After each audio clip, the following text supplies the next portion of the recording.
In 1900, Chicago engineers committed an act that fundamentally altered the North American continent. They didn't just build a canal, they forced the Chicago River to stop mid-flow, shudder, and claw its way backward into the heart of the country. History books label this a triumph of industrial engineering, but that is the version they want you to believe. The reality is that Chicago was struggling with its own waste, trapped by a lake that was becoming a source of contamination. To save the city, they didn't invent a way to clean the water. Instead, they built the world's most ambitious path of least resistance, diverting a massive torrent of untreated sewage away from their drinking water and into the unsuspecting Mississippi watershed. This wasn't a solution, it was a continent-sized gamble with a bill that the rest of America is still paying today.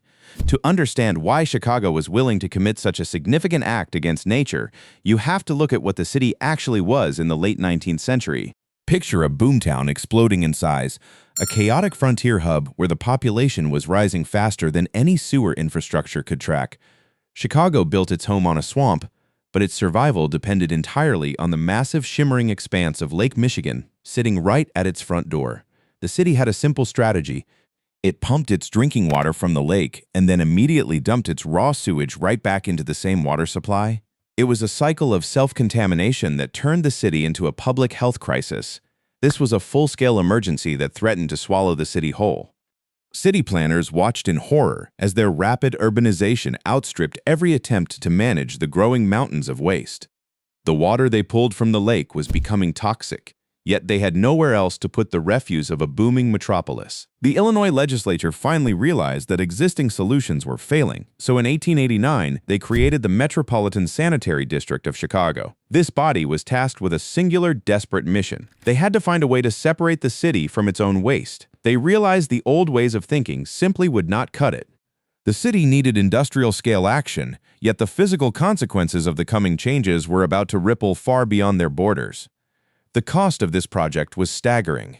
By the time the dust settled, the ledger showed a price tag of $33 million in 19th century currency.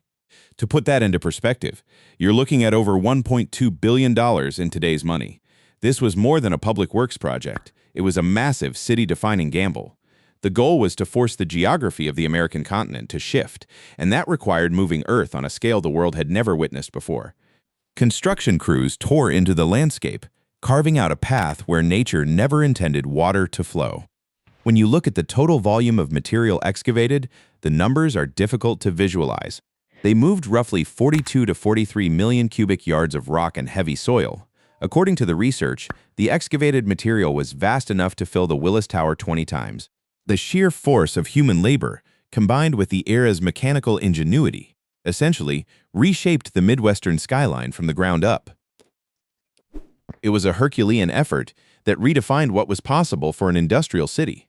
But as the miles of canal lengthened and the mountain of debris grew, the true environmental bill remained a ticking time bomb for the regions waiting in the dark path ahead.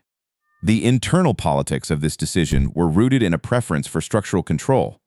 Whenever a city decides it has solved a sanitation crisis, you have to look at the bureaucratic logic behind the curtain.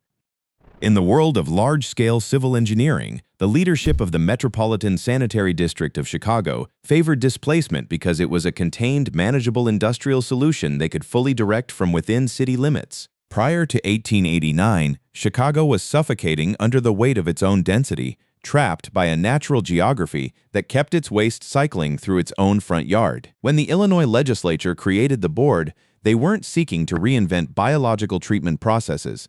They sought a permanent, controllable structural bypass that shifted the burden of waste capacity away from the city's internal administration. What makes this institutional choice so revealing is the reasoning the decision-makers never had to say out loud. The Metropolitan Sanitary District was accountable to Chicago's voters, aldermen, and property values, not to the ecosystems or communities that lay beyond the state line. Displacement was the logical output of a governing body whose mandate stopped at the city's own borders. Treatment would have required ongoing biological management, continuous investment, and a willingness to accept imperfect outcomes inside the city. Displacement offered something far more attractive to an institution built on civic authority, a single, irreversible engineering act that could be declared complete. The question that haunts that logic is whether a governing body can ever truly declare a problem solved when its own jurisdiction ends precisely where the consequences begin. Every sink eventually overflows, but on January 20, 1900, Chicago decided to simply change the destination of the drain. The moment of truth arrived at the Lockport gates. For years, the city had been suffocating under its own waste, trapped by the simple stubbornness of geography.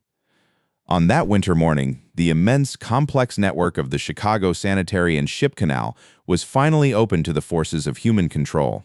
As the heavy steel barriers pulled back, the water did not behave as nature intended. Instead of sluggishly flowing into Lake Michigan, the river stuttered, paused, and then began its unnatural retreat. The current was physically hauled backward, pulled by the engineering miracle of a massive man-made trench. It was a sight that defied everything local residents had known for decades.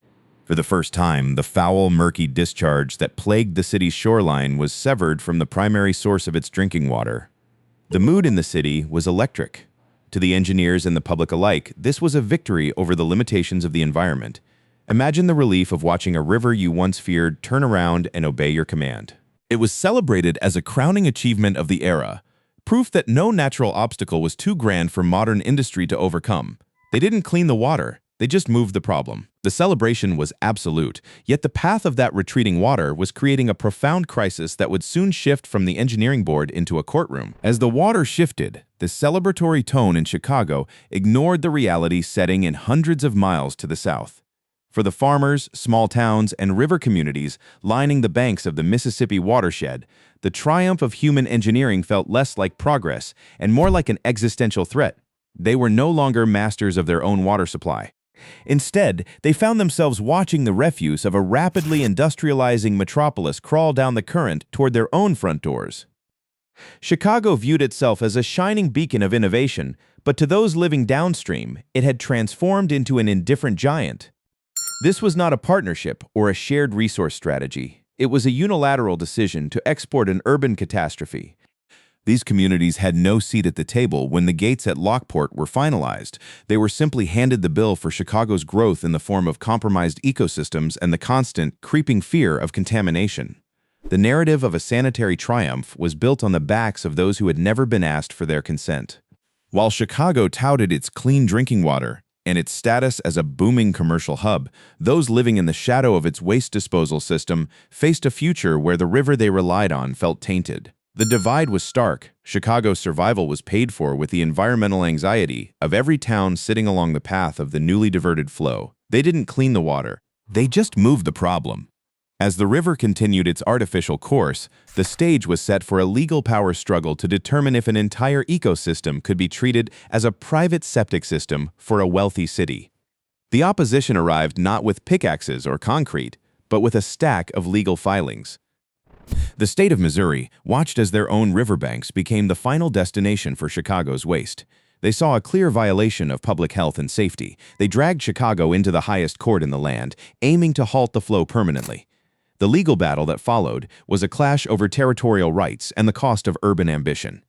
Missouri argued that the diversion was an act of aggression against the environment and the citizens living downstream. For the people who relied on that water, fear was the only logical reaction. Their reality had been altered by a decision made hundreds of miles away in a state house they had no control over. The uncertainty left entire communities paralyzed, waiting to see if the Supreme Court would uphold the sanctity of their water supply. It is critical to understand that by the time Missouri filed its case, the canal had already been open and operational for years. The infrastructure was not on trial as a future proposal. It was a functioning physical reality that had been reshaping the watershed since the gates opened in January of 1900. The court's attention was drawn not to whether this engineering should happen, but whether it could legally continue. In 1906, the Supreme Court delivered their final verdict, ruling against the state of Missouri. That decision did not create the reversed flow the engineers already had. What the ruling created was something more durable, a legal framework that normalized the diversion, raising the question of whether a court precedent can outlast the very infrastructure it was built to protect. That 1906 courtroom verdict was a legal normalization of an artificial heartbeat that still echoes across the American landscape today. It is essential to hold two separate realities in mind. The physical reversal was already an accomplished fact before a single argument was made before the Supreme Court. The infrastructure existed. The water was already moving. No ruling could have unbuilt it. The 1906 decision supplied legal permanence. It drew a line in jurisprudence that said this diversion, this continental-scale rerouting, was an acceptable exercise of civic engineering. Even now, over a century later, the infrastructure continues doing exactly what it was built to do. Every single second, the reversed river system forces roughly 23,000 gallons of water backward, dragging it away from Lake Michigan and into the Mississippi River watershed. It is a constant, invisible torrent that never stops. By permanently connecting two distinct ecosystems that nature intended to keep separate, a perpetual drain on the regional ecology was engineered into existence. This massive flow forces an entire continental drainage pattern to bow to the needs of a single city. The physical act was cemented on January 2, 1900. The legal architecture that locked that reality in place for the following century arrived 6 years later with the court's ruling. The consequences of both decisions are still unfolding. We herald this feat as a masterclass in urban survival, yet we ignore that our modern convenience is built upon a permanent environmental debt. True progress requires us to stop measuring success by what we keep and start looking at what we force others to discard. Look closer at your own city to see where the runoff actually ends. Subscribe to explore the hidden invisible scars left behind by America's greatest infrastructure projects and uncover the systems operating behind the curtain of our daily urban convenience.